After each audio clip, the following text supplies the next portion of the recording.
On this day in Tudor history, the 6th of November 1514, the streets of Paris were alive with colour, music and spectacle.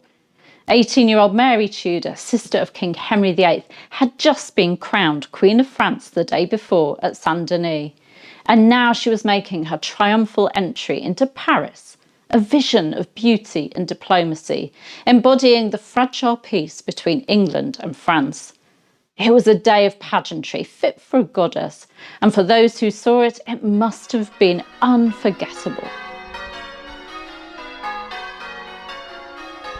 Imagine the scene, banners fluttering from every building, crowds lining the streets, bells ringing out, and Mary herself, a glittering Tudor princess known for her beauty, processing through the city. Contemporary chronicler Pierre Gringoire described a series of elaborate pageants that filled the route.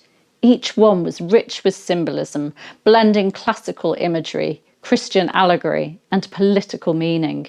Every detail crafted to celebrate this royal union between France and England. At the first great display, a fountain ran with 3 jets watering a lily and a red rose, symbols of France and England. Standing beside it were 3 women dressed as the Graces, beauty, mirth and prosperity, uniting the lily and the rose in harmony. Then came a striking tableau.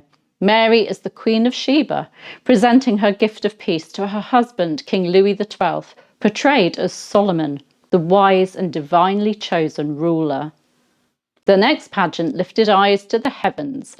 There God the Father appeared in a cloud, holding in one hand a large heart encircled by the king's order, and in the other a lily and a rose intertwined. Beneath him stood a king and queen in splendour, while a Latin inscription read what translates to, "The heart of the king is in the hand of the Lord. He directs it wherever he will."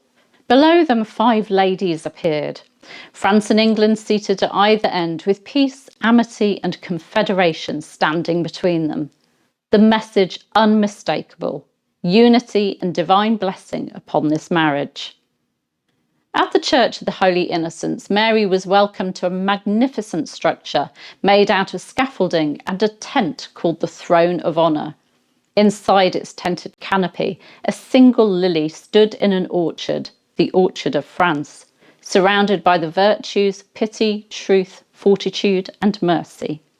Beneath, an elaborate stage represented a walled city with towers and gates. At its heart, a rose bush grew, inscribed with the words "Plantatio rose in Jericho." From the bush, a bud rose towards the lily, and the lily descended to meet it. When they touched, the bud opened to reveal a maiden richly dressed who gave an oration celebrating the union of the 2 realms, France and England, through their new queen. It must have been breathtaking. At the Chastelet of Paris, another stage rose high above the crowd. Here, justice descended from a cloud holding her sword, while truth rose up from below. At their feet stood Phoebus, Diana, Minerva, Stella Maris and Bonaccord. Stella Maris, the star of the sea, symbolising Mary herself. And finally, at the Palais Royal, the last great display, the Garden of France, where the king and queen sat together, flanked by justice and truth, the twin guardians of peace.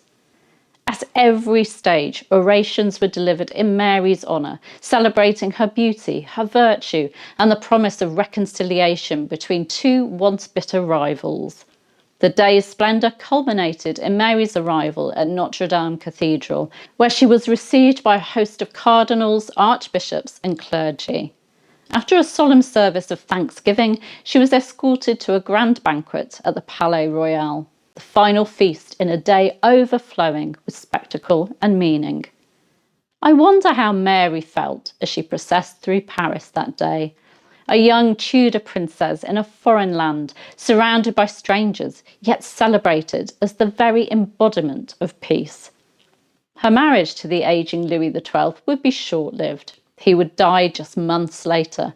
But for that brief moment in November 1514, Mary was the radiant centre of 2 kingdoms, the rose of England entwined with the lily of France.